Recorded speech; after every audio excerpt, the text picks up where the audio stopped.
pretty sure I could probably do it blindfolded at gunpoint if someone demanded it of me.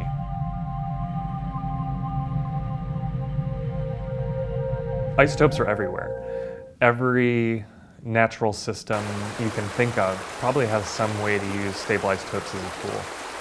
There's not only stable isotopes of carbon, hydrogen, nitrogen, oxygen, and sulfur, which make up the backbone of pretty much every organic molecule on our planet, but there's isotopes of other elements like strontium, elements that are in rock, in minerals that you can use in geology, astrobiology, climatology, paleoclimatology. There's really no shortage of applications. I was able to convince the dean in the College of Arts and Sciences that as part of my appointment, that one of the things that would be good for the entire community would be investment in instrumentation that allows us to measure the isotopic characteristics of things like water, soils, plants, and animal constituents.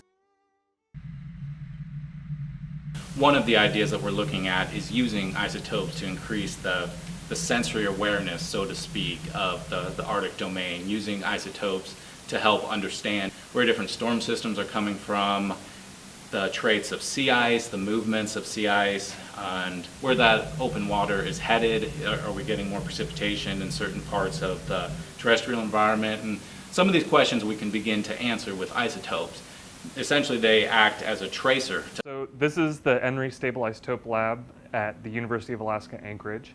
And right now, I'm working at one of our water isotope analyzers. We run a lot of water samples. We have a network that analyzes isotopes in rainfall for oxygen and hydrogen isotopes called the U.S. Network of Isotopes and Precipitation.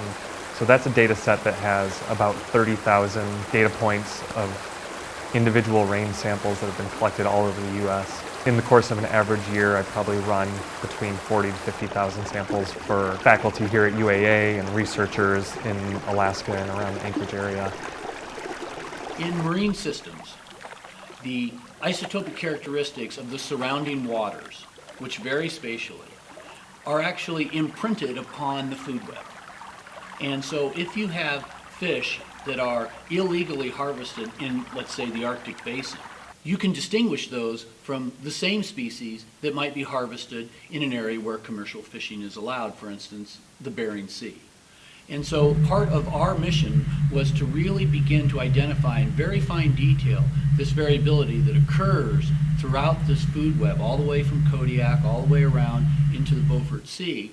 Having done this now for about 10 years, I'd say a good rough estimate is somewhere close to about 500,000 samples or so, give or take. I could probably do it blindfolded at gunpoint.